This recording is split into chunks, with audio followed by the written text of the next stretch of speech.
Hello friends, welcome to my dean channel. நம்ம சேனலை subscriber பண்ணாதவங்க பண்ணிக்கோங்க. கூடவே பக்கத்தில் இருக்கிற பெல் ஐக்கானையும் கிளிக் பண்ணினீங்கன்னா நம்மளோட எல்லா அப்டேட்ஸும் உங்களுக்கு உடனுக்குடன் வரும். ஸோ வாங்க வீடியோக்குள்ள போகலாம்.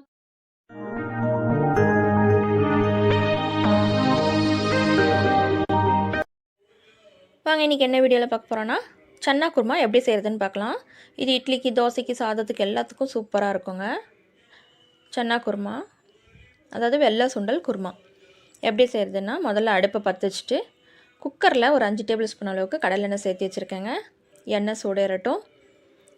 நான் இன்றைக்கி காலையில் பிரேக்ஃபாஸ்ட்டுக்கும் மதியம் லஞ்சுக்கும் சேர்த்து தான் சமைக்கிறேன். அதனால் குயிக்காக வேலையாகணுன்றதுனால நான் குக்கரில் தான் சமைக்கிறேன். இப்போ எண்ணெய் சூடேறினதும் ஒரு 3 கிராம்பு, 3 பட்டை, 2 ஏலக்காய், கொஞ்சமாக கல்பாசி, ஒரு பிரிஞ்சி இலை இதை சேர்த்துட்டு நல்லா பொரிஞ்சு வரட்டுங்க. பொரிஞ்சு வர்ற வரைக்கும் நல்லா வதக்கி விடுங்க. இப்போ இது கூட 2 பெரிய வெங்காயம் எடுத்து நீல வாக்கில் கட் பண்ணி வச்சுருக்கேன். அதையும் சேர்த்துக்கோங்க. வெங்காயம் சேர்த்துட்டு ரொம்ப நேரம் வதக்கணும்னு அவசியம் இல்லைங்க. ஒரு கண்ணாடி பதம் வர்ற வரைக்கும் வதக்கினா போதும். செவக்க வதங்கணும்னு அவசியம் இல்லை. பாருங்கள், இந்த அளவுக்கு வெங்காயம் வதங்கி வந்திருக்கு. இது போதுமான அளவாக இருக்கும். இப்போ இஞ்சி பூண்டு பேஸ்ட்டு சேர்த்திக்கோங்க. நான் 1 டேபிள் ஸ்பூன் அளவுக்கு இஞ்சி பூண்டு பேஸ்ட் எடுத்து வச்சுருக்கேன். நீங்கள் பெரிய டேபிள் ஸ்பூன்றதுனால நான் 1 டேபிள் ஸ்பூன் சேர்த்திருக்கேன். நீங்கள் சின்ன ஸ்பூனாக இருந்தால் 1.5 டேபிள் ஸ்பூன் அளவுக்கு சேர்த்திக்கோங்க. இஞ்சி பூண்டு பேஸ்ட் சேர்த்து நல்லா 10 செகண்ட் போல் நல்லா வதக்கி விடுங்க. போதும், ரொம்ப நேரம் வதக்கணும்னு அவசியம் இல்லை. பாருங்கள், இந்த அளவுக்கு வதங்கியிருந்தால் போதும். இப்போ இதுக்கு மசாலா சேர்த்திக்கலாம். மிளகாத்தூள் 1 டேபிள் ஸ்பூன், பெரிய டேபிள் ஸ்பூன்றதுனால நான் 1 டேபிள் ஸ்பூன் அளவுக்கு மிளகாத்தூள் சேர்த்திக்கிறேன். மல்லித்தூள் சின்ன டீஸ்பூன், அதனால் நான் 2 டீஸ்பூன் அளவுக்கு மல்லித்தூள் சேர்த்திக்கிறேன். அதுவும் டேபிள் ஸ்பூனாக இருந்தால் 1 டேபிள் ஸ்பூன் சேர்த்திக்கோங்க. கரம் மசாலா 1/2 டீஸ்பூன், ஒரு பிஞ்சு மஞ்சத்தூள் சேர்த்திக்கோங்க. அதிகமாக தேவையில்லை. இப்போ இது சேர்த்துட்டு நல்லா கலந்து விடுங்க. ஒரு 10 செகண்ட் போல் நல்லா அந்த மசாலா எல்லா பக்கமும் நல்லா கலந்து வர மாதிரி கலந்து விட்டுட்டு, இப்போ நான் பெரிய சைஸ் தக்காளியாக 3 தக்காளி எடுத்து நான் அரைச்சி வச்சுருக்கேன். நீங்கள் கட் பண்ணி கூட சேர்த்திக்கலாம். கட் பண்ணி நல்லா வதக்கிறதுக்கு ரொம்ப நேரம் ஆகும். நான் இந்த மாதிரி அரைச்சி சேர்த்திக்கிறேன். இப்போ சேர்த்துட்டு நல்லா கலந்து விடுங்க. அந்த கலர் மாறி வர வரைக்கும் நல்லா கலந்து விடுங்க. மசாலாலாம் நல்லா ஒன்று போல் அந்த தக்காளியோடு கலந்து வரணும். பாருங்கள், இந்தளவுக்கு நல்லா கலந்து வந்துருச்சு. இப்போ இதுக்கு கொஞ்சமாக உப்பு சேர்த்திக்கிறேன். நான் ஏற்கனவே இந்த வெள்ளை சுண்டல் வேக வச்சு எடுக்கும்போது உப்பு சேர்த்திருக்கேன். வேக வச்சு தான் வச்சுருக்கேன். அதனால் பார்த்துட்டு சேர்த்திக்கோங்க. நான் ஒரு 1/2 டீஸ்பூன் போல் உப்பு சேர்த்திருந்தேன். இப்போ இது கத்திரிக்காய் ஒரு 3 கத்திரிக்காய் எடுத்து கட் பண்ணி வச்சுருக்கேன். உருளைக்கிழங்கு 2 உருளைக்கிழங்கு, பெரிய உருளைக்கிழங்கா 2, ரெண்டையுமே நல்லா கழுவிட்டு தண்ணியில் கட் பண்ணி வச்சுருந்தேன். தண்ணியை வடிச்சிட்டு சேர்த்தாச்சு.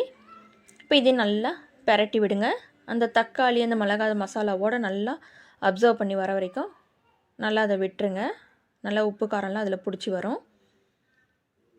பாருங்கள், இந்தளவுக்கு அந்த தண்ணியெல்லாம் ஓரளவுக்கு வற்றி இந்த மாதிரி பதத்துக்கு வந்திருக்கணும். தண்ணியெல்லாம் ஃபுல்லாக ட்ரை ஆகிருக்கு. இப்போ நம்ம வேக வச்சு வச்சுருக்கேன். நான் நைட்டே ஊற வச்சுட்டேன். ஊற வச்சு இந்த மாதிரி கல்லை எடுத்து காலையில் குயிக்காக வேலையாகணுன்னு ஃபஸ்ட்டு இதை வேக வச்சு எடுத்து வச்சுட்டேன். ஒரு 3 விசில் விட்டால் போதும். ஒரு கையில் ஒரு அமுத்தி பார்த்தீங்கன்னா அந்த வெந்த கல்லை கொஞ்சம் நசுங்கின மாதிரி இருக்கும். வேகலைன்னா நீங்கள் இன்னொரு தடவை வேக வச்சு கூட சேர்த்திக்கோங்க. இப்போ அதை தண்ணியோடு நான் அதை அப்படியே சேர்த்துட்டேன். அதில் உப்பு போட்டு தான் வச்சுருக்கேன். இப்போ இது தக்காளி அரைச்ச தண்ணியும், ஏன்னா மிக்ஸி கழுவி தக்காளி அரைச்ச தண்ணியும் சேர்த்துக்கிட்டேன். அது ஒரு 400 ml. இப்போ இது ஒரு 1/2 மூடி தேங்காய் நான் அரைச்சி வச்சுருக்கேன். இதில் தேங்காயில் வேறு எதையுமே சேர்த்துலைங்க. வெறும் தேங்காய் பேஸ்ட்டு மட்டும்தான். அதை அப்படியே சேர்த்துக்கிட்டேன். இதுக்கப்புறம் தண்ணி எதுவுமே சேர்த்த தேவையில்ல. போதுமான அளவாக இருக்கும் தண்ணி. ஏன்னா நம்ம தக்காளியை மிக்ஸி கழுவி தக்காளி அரைச்சி தண்ணி எடுத்துருக்கோம். அது அப்புறம் தேங்காய் பேஸ்ட்டு, கடல வேக வச்ச தண்ணி இதெல்லாம் இருக்குது. உப்பு பார்த்துட்டு செக் பண்ணிக்கோங்க. காரமும் உங்களுக்கு பார்த்துட்டு இப்போயே செக் பண்ணிவிட்டு மூடி போட்டுடலாம். மூடி போட்டு வெயிட் போட்டுட்டு ஒரு 3 விசில் வரட்டுங்க, பார்க்கலாம். அவ்வளோதாங்க, 3 விசில் வந்துருச்சு. நல்லா ஃபுல்லாக ஏர் ரிலீஸ் ஆகிடுச்சு. ஓப்பன் பண்ணி காட்டுறேன் பாருங்கள். பாருங்கள், அப்படியே ஃபுல்லாக நம்மளோட எண்ணெய் சேர்த்துன எண்ணெய்லாம் நல்லா பிரிஞ்சு மேலாக்கா வந்திருக்குது. இப்போ இதை ஒரு தடவை கரண்டி வச்சு நல்லா கலக்கி விடுங்க. உப்பு காரம் பத்தலைன்னா பார்த்துட்டு சேர்த்திக்கலாம். எனக்கு போட்ட அளவே உப்புலாம் கரெக்டாக இருக்குது. காரம் மட்டும் லைட்டாக கொஞ்சம் கம்மியாக இருக்கிறதுனால இதுக்கு மேலே மிளகாத்தூள் சேர்த்த முடியாது. அதனால் மிளகுத்தூள், அதாவது பெப்பர் பொடி ஒரு 1/4 டீஸ்பூன் போல் சேர்த்திக்கோங்க. சேர்த்துட்டு நல்லா கலந்து விடுங்க. உங்களுக்கு காரம் எவ்வளோ வேணுமோ அதுக்கு தகுந்த மாதிரி நீங்கள் சேர்த்திக்கலாம் பெப்பர். இப்போ இதை கலந்து விட்டுட்டு கொஞ்சமாக கடைசியாக ஒரு கொத்து கொத்தமல்லி பொடியாக நறுக்குனதை சேர்த்திக்கோங்க. உங்கள்கிட்ட புதினா இருந்ததுன்னா அதுவும் சும்மா ஒரு காம்பு மட்டும் புதினாவையும் கட் பண்ணி சேர்த்திக்கோங்க. அவ்வளோதாங்க, சூப்பரான நம்மளுடைய சன்னா குருமா ரெடி ஆகிடுச்சுங்க. ஒரு தடவை நீங்களும் செஞ்சு ட்ரை பண்ணி பாருங்கள். இந்த வீடியோ உங்களுக்கு பிடிச்சிருந்தா லைக் பண்ணுங்கள், ஷேர் பண்ணுங்கள், கமெண்ட் பண்ணுங்கள். மறக்காமல் நம்ம டீன் சேனலை சப்ஸ்கிரைப் பண்ணுங்கள். தேங்க்யூ.